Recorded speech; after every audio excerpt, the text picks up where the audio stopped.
और भारत के राजाएं और ही जास्ती पतित होते रहे। नहीं तो भारत की धरणी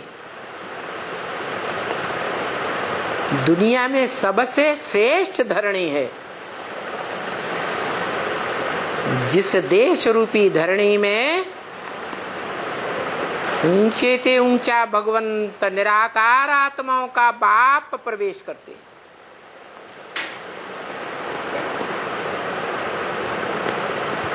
परंतु जो भारतवासियों में मूल है माता परम ब्रह्म, वो भी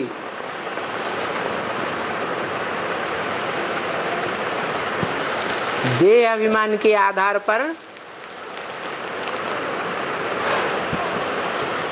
पत्थर बुद्धि के रूप में, पत्थर के रूप में पूजी जाती है, या चैतन्य आत्मा के रूप में पूजी जाती है। पत्थर का लिंग।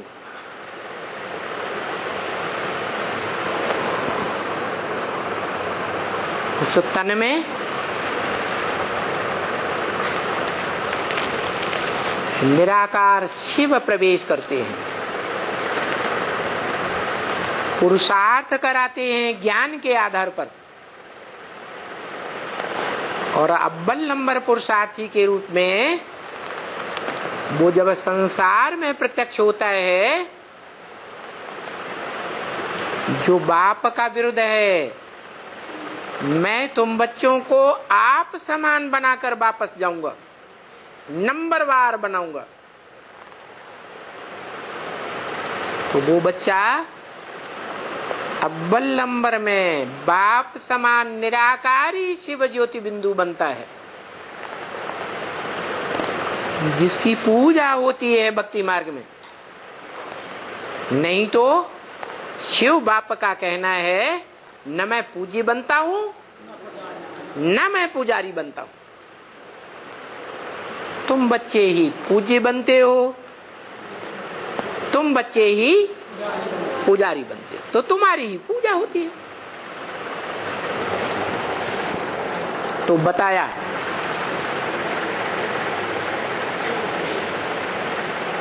ये ब्राह्मणों की नई दुनिया बनेगी,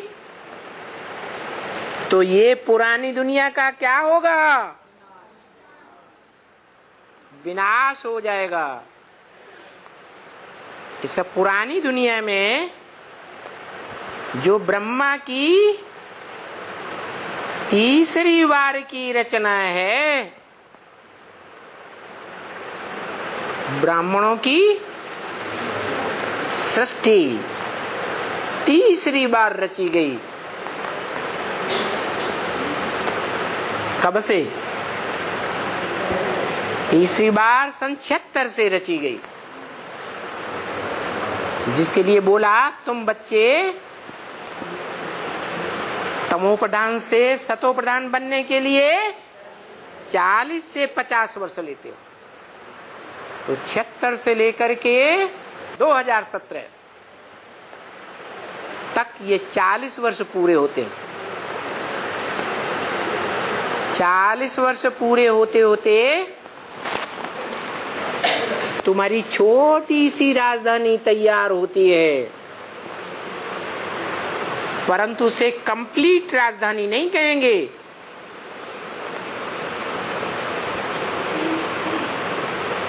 कोई राजा का छोटा राज्य स्थापन होता है, तो दुनिया में जो बड़े बड़े देश हैं, राजाएं हैं, राज्य हैं, वो उत्थान होते हुए, उन्नति को पाते हुए उस छोटे राज्य के ऊपर आक्रमण करते हैं या नहीं करते हैं? तो ये छोटी राजधानी स्थापन होती है 2017 के बाद 2018। कितने बचेंगे? 8 रह 8 बचेंगे। कैसे? चौथी दुनिया तैयार होती है ब्रह्मा के द्वारा। कैसी दुनिया? अविनाशी दुनिया। क्योंकि इस ब्राह्मणों में जो ज्ञान यज्ञ रचा जाता है आदि से, उस यज्ञ का नाम क्या है? अविनाशी रुद्र ज्ञान यज्ञ। शिव ज्ञान यज्ञ नहीं, ब्रह्मा ज्ञान यज्ञ नहीं, विष्णु ज्ञान यज्ञ नहीं, शंकर ज्ञान यज्ञ नहीं। क्योंकि शंकर भी अधूरा पुरुषार्थी है। जब तक 40 वर्ष पूरे न हो तब तक शंकर का भी चरित्र की यादगार चित्र पट्ट में पड़ा हुआ सोता हुआ दिखाया जाता है या जागता हुआ? कौन सी नींद में सोता हुआ? अज्ञान नींद में सोता हुआ। तब तक पत्थर बुद्धि ही है। और जब तक पूरी राजधानी स्थापन नहीं होती तब तक पत्थर बुद्धि ही रहेगा या पारस बुद्धि बनेगा? है? पूरी राजधानी स्थापन नहीं होती है तब तक। पूरी राजधानी स्थापन होना माने राजा की धारणा शक्ति उपस्थित हो जाना।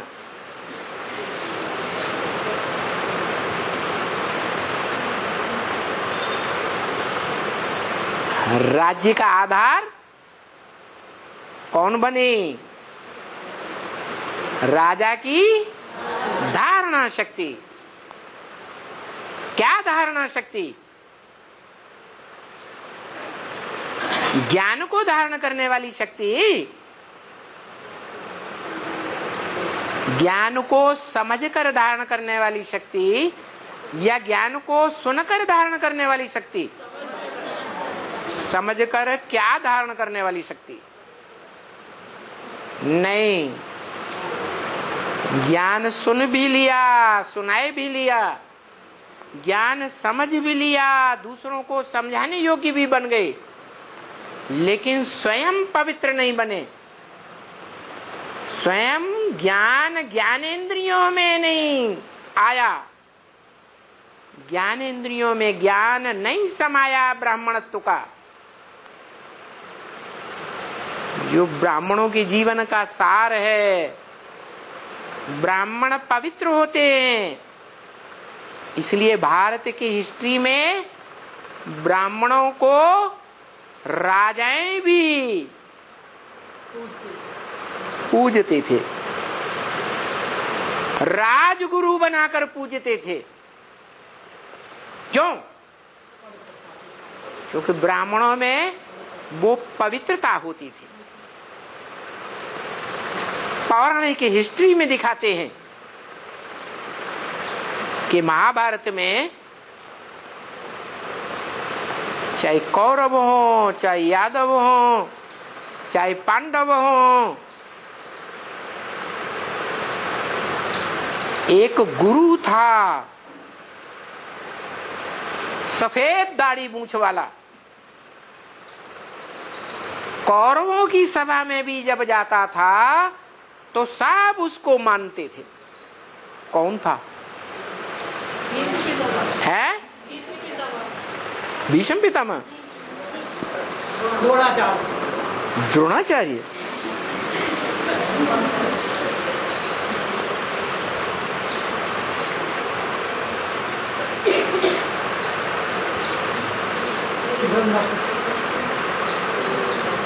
वेद व्यास का नाम सुना है?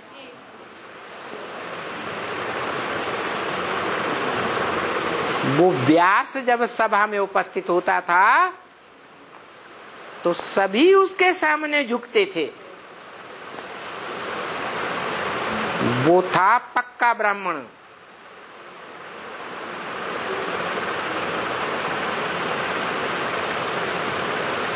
वेदों में भी जिसका नाम प्रसिद्ध है, वेद व्यास। और वेदों में भी जो पहला पहला शास्त्र है, जो गीता शास्त्र कहा जाता है, उस गीता शास्त्र में भी उसी का नाम है, व्यास प्रसादात। ये गीता ज्ञान किसके प्रसन्नता से मिला? व्यास की प्रसन्नता से मिला। तो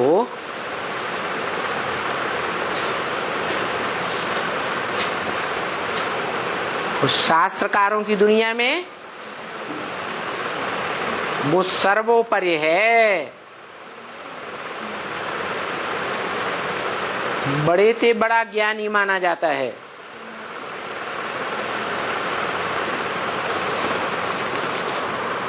जिसका नाम दिया गया भारत। भा माने ज्ञान की रोशनी, रत माने लगा रहने वाला, जो जीवन भर ज्ञान की रोशनी में लगा रहता है। ऐसे नहीं ये संगम युग की बात है। संगम युग में तो है ही, जब से बाप को पहचाना तब से लेकर जीवन पर्यंत ज्ञान की रोशनी में ही लगा रहता है, दूसरा कोई धंधा नहीं। और शूटिंग पीरियड में जो लगातार ज्ञान की रोशनी में लगा रहेगा, वो ब्रॉड ड्रामा में भी ज्ञान की रोशनी में ही लगा रहे, चाहे वाचा के आधार पर, चाहे शास्त्रीय आधार पर। साहित्य में भी वाल्मीकि के रूप में जन्म लेगा द्वापर में, या कलयुग में तुलसीदास के रूप में जन्म लेगा, तो भी साहित्यकारों के बीच में शिरोमणि का पार्ट बजाएगा, हीरो पार्टधारी का पार्ट बजाएगा, या नीचा पार्ट बजाएगा? क्योंकि बोला है ब्रह्म वाक्य, शास्त्रों में अपनी अपनी जीवन कथा कहानी लिख दी है। क्या कहा? द्वापर में वाल्मीकि ने जो रामायण लिखी, उस रामायण में किसकी कथा कहानी लिख दी है? अपनी माने राम की कथा कहानी है।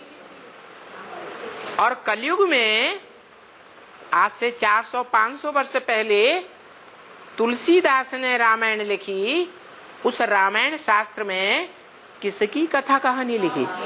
राम की लिखी। तो तुलसीदास की आत्मा हो या वाल्मीकि की आत्मा हो, कौन सी आत्मा साबित होती है? राम की आत्मा साबित होती है। इसी तरह युद्ध क्षेत्र में भी, साहित्य क्षेत्र में भी सर्वोपरि पार्टधारी हीरो पार्टधारी, और युद्ध क्षेत्र में भी हिस्ट्री उठा के देखो, कोई भारत के राजाएं हुए हैं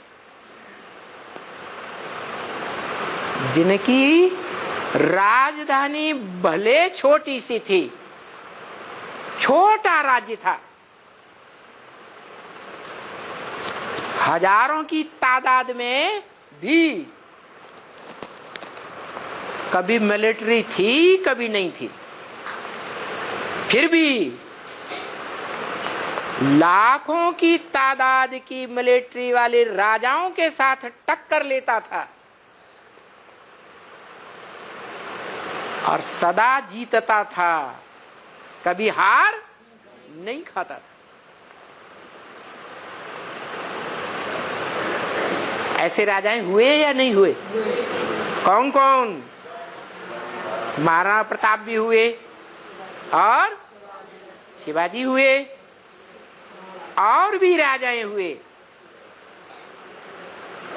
तो बताया कि हर क्षेत्र में हीरो पार्टधारी का पार्ट बजाता है और सत्य के आधार पर अडिग रहता है। दुनिया के दूसरे धर्मों के विदेशी आक्रांताएं लाखों लाख की सेना लेकर आते थे और भारत में आकर पूंछ दबा के भाग जाते थे। चाहे वो अलेक्जेंडर की हिस्ट्री हो, चाहे वो नेपोलियन हो, चाहे कोई विश्व का विजेता, विश्व विजय की आकांक्षा रखने वाला हो, कोई भी उस हीरो पार्टधारी से टक्कर नहीं ले सका। परंतु युद्ध करने में शरीर का खून दोनों तरफ के योद्धाओं का बहता है या एक तरफ बहता है? खून शरीर का बहता है तो शरीर कमजोर हो जाता है या नहीं हो जाता? ऐसे ही आत्मा का खून है संकल्प शक्ति। ये संकल्पों का खून जो बहता है वो भी संकल्पों के युद्ध से बहता है। ये यहाँ संगम युग में शूटिंग की बात है।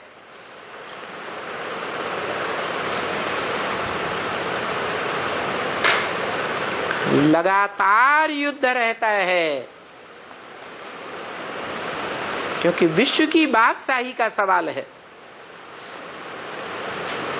दुनिया में जितने भी राजाएं हुए वो कोई भी विश्व के बादशाह नहीं बने, क्योंकि हिंसा का आधार था।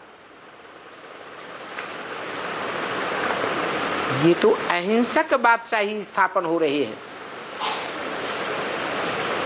और अहिंसा के आधार पर ही सारे विश्व की बादशाही ली जा सकती है। परंतु लड़ाई के बाद ही राजाई स्थापन होगी या बिना लड़ाई के राजाई स्थापन हो जाएगी? पहले लड़ाई फिर राजाई।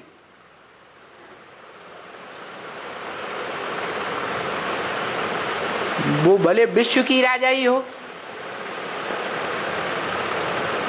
सारे विश्व की राजाई होगी तो सारे विश्व के राजाएं, राज्य, सारे राज्यों की मिलिट्री, सारे विश्व के धर्म पिताएं, धर्मावलंबी युद्ध करेंगे या नहीं करेंगे? ऐसे ही मान जाएंगे? है? युद्ध करेंगे। युद्ध करेंगे, भले संकल्पों का युद्ध हो, वाइब्रेशन का युद्ध हो, वाचा का युद्ध हो, लेकिन युद्ध तो जरूर करेंगे। तो भारत के शास्त्रों में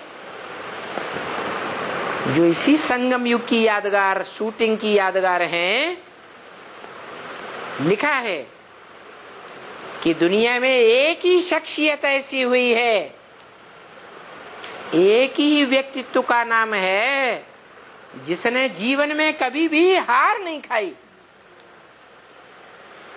क्या? नहीं खाई। क्योंकि बाप का वाक्य है, महावाक्य, ब्रह्म वाक्य है, विजय तुम्हारा जन्म सिद्ध अधिकार। माने जिस दिन से जन्म लिया, जिस दिन से बाप का बच्चा बना, निश्चय रूपी जन्म लिया, उस दिन से लेकर के महामृत्यु के समय तक भी वो आत्मा कोई भी प्रकार के युद्ध में,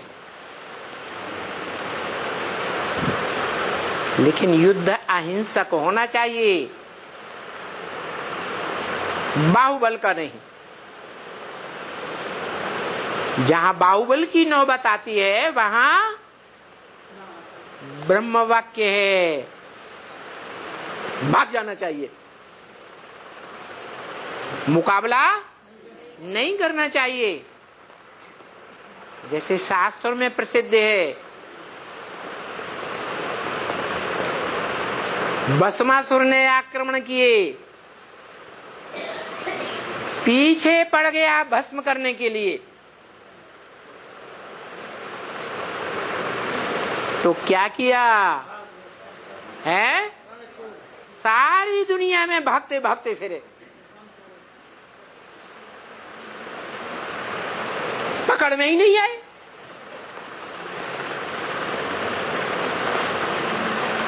कहां की शूटिंग की बात है?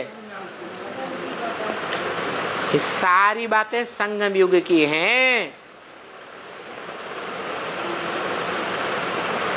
संकल्पों का युद्ध भले होता रहे, वाइब्रेशन का युद्ध होता रहे, भयंकर से भयंकर, वाचा का युद्ध होता रहे, कोई कुछ कहेगा, कोई कुछ कहेगा, कोई कुछ कहेगा, सारी दुनिया एक तरफ और एक आत्मा दूसरी तरफ, जो यज्ञ के आदि में भी हुआ था।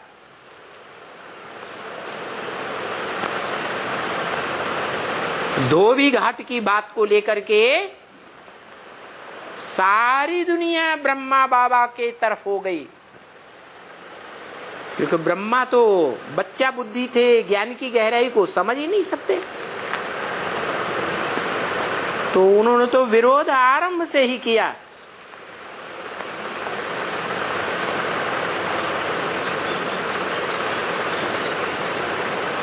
ब्रह्म वाक्य मुरली में ही ब्रह्मा के द्वारा बुलवाया गया। उन बच्चों को कितना समझाते थे विकार में मत जाओ, फिर भी नहीं माना। अब देखो पतित हो गए। फिर ये भी मुरली में बोल दिया, जो एक बार जीवन में ब्राह्मण बनते हैं, बल शरीर छूट जाए लड़ते लड़ते, तो भी श्रेष्ठ ब्राह्मणों के घर में जन्म लेंगे या नीच कुल में जन्म लेंगे। फिर ये भी बता दिया, राम फेल हो गया, तो बाप का बड़ा बच्चा अगर फेल हो जाए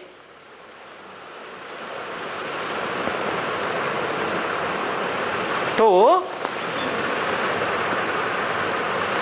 कैसा भी बच्चा हो, उस बच्चे को डाडे की प्रॉपर्टी देनी पड़ेगी या नहीं देनी पड़ेगी?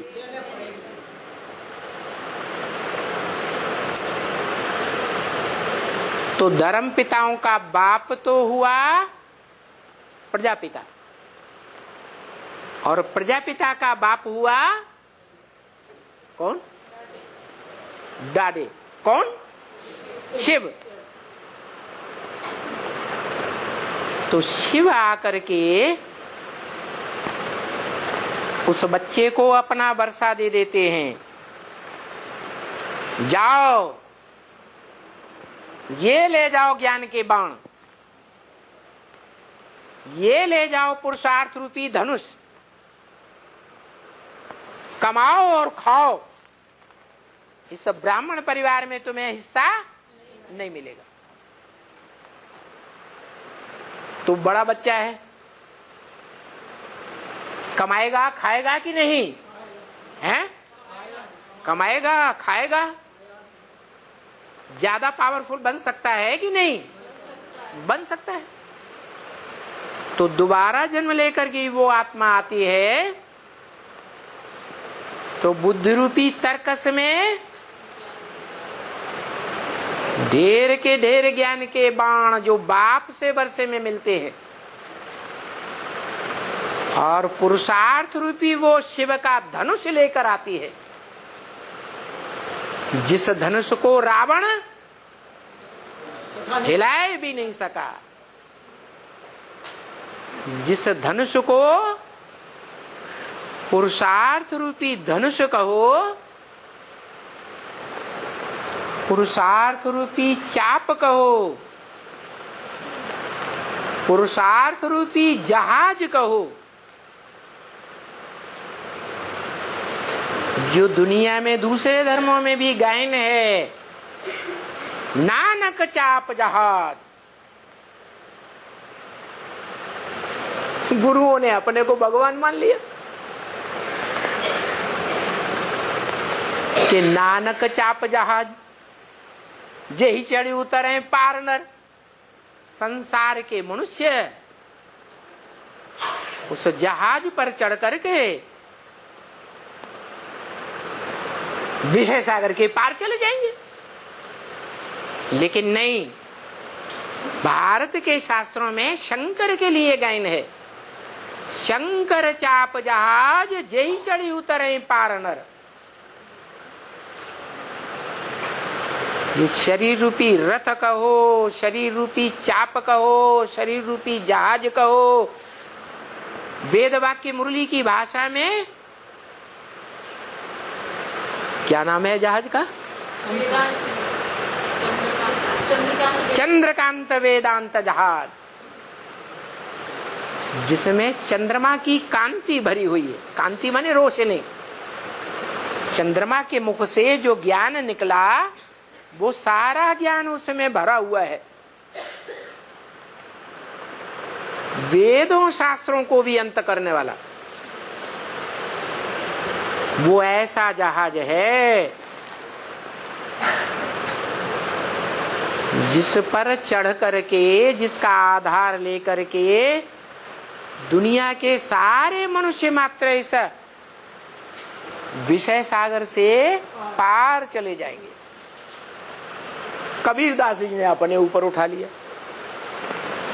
चदरिया भीनी भीनी रे। चदरिया माने शरीर रूपी चदरिया। सो चादरे सुर नर मुनि ओढ़ी,